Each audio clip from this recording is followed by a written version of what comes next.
નમસ્કાર. માનનીય અરવિંદ કેજરીવાલજીના આમ આદમી પાર્ટીની વિચારધારાથી ગુજરાતમાં અત્યારે ખૂબ લોકો જોડાઈ રહ્યા છે અને એટલા માટે આજે ગુજરાતમાં એક જ વાત ચાલે છે, એક જ ચાલે, ઝાડુ ચાલે, સાવણો ચાલે, ગામડે ગામડે, શહેરો, ગલીઓમાં પણ.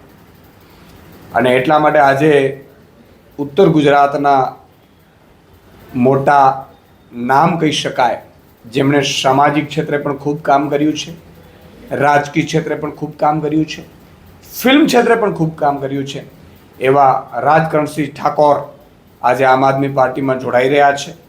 મને એનો આનંદ છે. રાજકરણસિંહ ઠાકોર એ પહેલાં કોંગ્રેસ સાથે જોડાયેલા હતા. કોંગ્રેસમાં એમનો પરિવાર પણ આખું રાજકારણમાં રહ્યું છે.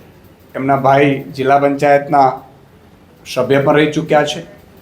તેઓ છત્રી ઠાકોર સેનામાં પણ હોદ્દા ધરાવ્યા છે. સામાજિક રીતે પણ ખૂબ જોડાયેલા છે.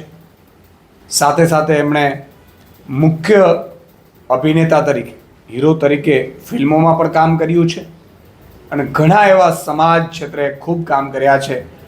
એવા રાજકરણસિંહ ઠાકોર આજે આમ આદમી પાર્ટીમાં જોડાઈ રહ્યા છું. હું એમનું સ્વાગત કરું છું.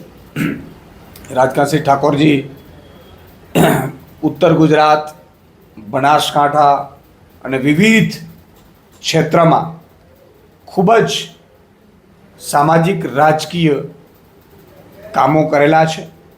ત્યારે હું આજે એમને આમ આદમી પાર્ટીમાં જોડીશ અને એમને પણ કહીશ કે એ બે શબ્દ કહેશે.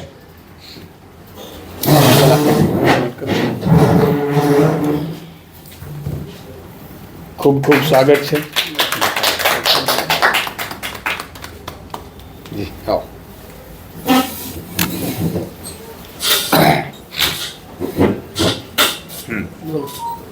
નમસ્કાર. ઈશુદાનભાઈ ગઢવી સાહેબનો, મુખ્ય પ્રદેશના નેતા કેજરીવાલ સાહેબનો. મને બધાએ પૂછ્યું હતું કે કેમ આમ આદમી પાર્ટી જોઈન કરો છો કોંગ્રેસમાંથી. કે મેં કીધું, ભારત દેશ એક ખેતી પ્રધાન દેશ છે અને ખેડૂતને એક જગતના તાતનું બિરુદ આપવામાં આવેલ છે. ખેડૂતના તાત, જગતના તાતને જ ઢોરમાર મારવામાં આવતો હોય બોટાદ માર્કેટમાં ટરદા પ્રથા બંધ કરવા માટે, અને એના સામે, અન્યાય સામે લડનારી પાર્ટી આમ આદમી પાર્ટી છે. જે લોકોને થતા અન્યાય સામે લડનારી, ખેડૂતોને સામે અન્યાય થતા લડનારી પાર્ટી આમ આદમી પાર્ટી છે. એટલા માટે હું આજથી આમ આદમી પાર્ટી જોઈન કરું છું અને પાર્ટીને વફાદારીથી કામ કરતો રહીશ.